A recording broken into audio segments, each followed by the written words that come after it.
Hello everyone, today I will be talking to you about real-time board. A real-time board is exactly what you see in the classroom, a whiteboard, but basically online. Now the advantages of a real-time board is that it can be accessed anywhere in the world. So basically if you can run a class outside of the classroom, and therefore it can be very beneficial for students who are long distance, for example. Also, regarding real-time board, it's basically a virtual whiteboard. Now, going back to the home page, this is the free version, so I can have up to 3 boards, working on 3 boards. I think any more than 3, then you'll have to go for the pro version, which actually costs. Now, regarding just a bit of background with regards to real-time board, it basically, the fact that it allows those students who are learning from distance, so for example in another country, all the information is stored in a cloud, like obviously the iPhone. All information is stored in a cloud, and the people who want to access the information in that cloud can. The beauty about real board time is that the person who creates the board invites particular people to have a look at the board. So for example, if I am as a teacher, I create the board, I can invite all the students who I want to work off that board. Or if I was a project manager for a particular project, I can invite only those people who I want, so my colleagues, for example, to have a look at that particular board with all the tables and graphs, etc. So also, if I want the people who I add to edit things, I can. If I don't want the people I invite to edit, then I can lock it, and what I've done is the thing that they'll see, and they can't do anything else to my board. So going into a board which I made earlier, it's a capital letters. Now again, I've obviously chosen capital letters mainly because my website is to do with beginners learning, and obviously one of the topics being capital letters. As you can see, I'll just minimize, I'll just make that smaller so that I've got all information on the board. So you can add text box like I've done there. You can add the paint, which I've done. So for example, going to the pen and adding color, you can erase. You can use an eraser. Also, you can do different shapes and sizes. So for example, you can do the circle by using the circle and the square. You can got the arrows like I've used there, and the normal line.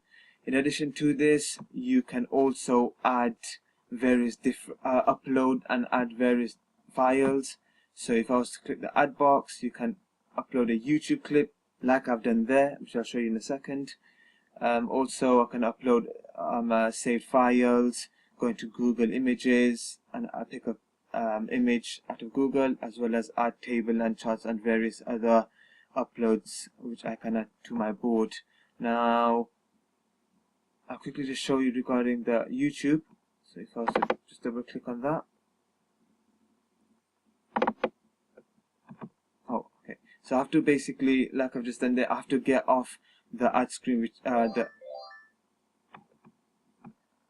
okay, so to view the YouTube clip, I basically have to come off the last tab that I clicked on and go back to the cursor. So once I've got the cursor, I can double click that. Hi guys, I'm going to teach you how to use capital letters today. It's primarily meant for 3rd, 4th, and 5th grades. And the YouTube clip should appear. Now I have to minimize this and make it smaller, so I'll just get out of this again and put the board in a place where everyone can view it. Right, in addition to this, if for example one of my colleagues had a question or an additional comment to make on a particular area on my board, they can by clicking the comment box, like exactly what I've done there. So for example, celebrations, obviously you've got various celebrations: Christmas, Vaisakhi, Eid, Easter, Diwali, which all consist of having capital letters. So one of my colleagues did make a remark, and what remark did they make is, so St. Patrick's Day can also be added to that list, which is great. Right, okay, so in addition to this now, just a quick way how I can add people. So I can share it. Now, by sharing it, I would obviously have to have all my colleagues' email addresses or all the students' email addresses. If I was a teacher, I have to add them, right? And then if I did want them to make suggestions, comments, edit the actual board, I can just go to this tab and basically can edit. If I didn't, and I only wanted my students to actually view the board, I would restrict them to only can view. Okay. Further, an advantage to this is that I can get the students to, or my colleagues to actually view and have a video chat. So on the bottom right hand screen of my actual board, I would click on this tab here, go into video chat, and obviously have a video chat with my colleagues. However, as you can see, that if I wanted to video chat, I would have to get the upgraded version of Realtime board.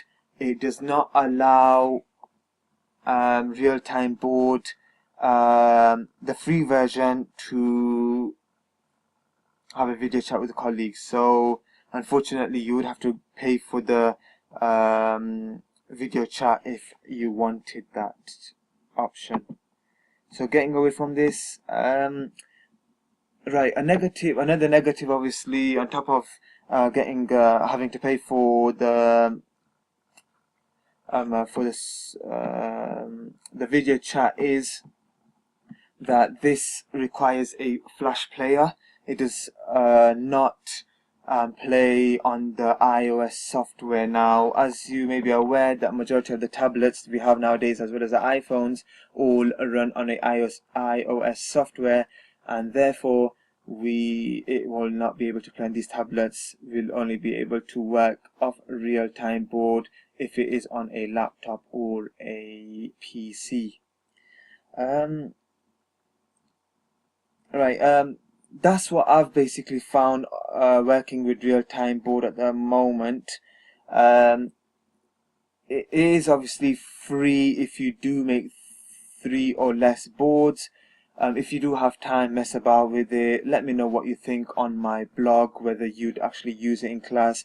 I think it is a brilliant tool to use when you're actually working with overseas students, so that you can keep up with them regarding what you've done in class. But then obviously that's a negative for the teacher, because they are doing double the work, working with overseas students as well as in-class students.